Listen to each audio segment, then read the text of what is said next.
kami dari kumpulan Lepas Lepi ingin memperkenalkan satu inovasi yang dinamakan Lipat Pen. Ia merupakan bahan bantu mengajar berbentuk buku lipat yang direka khas untuk tajuk tingkatan 3, seni catatan.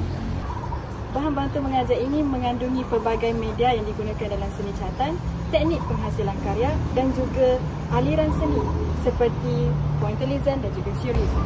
Sepanjang penghasilan inovasi ini, kami melalui pelbagai proses penting seperti perbincangan berkumpulan, kajian di SKP dan juga sesi temu bual bersama guru.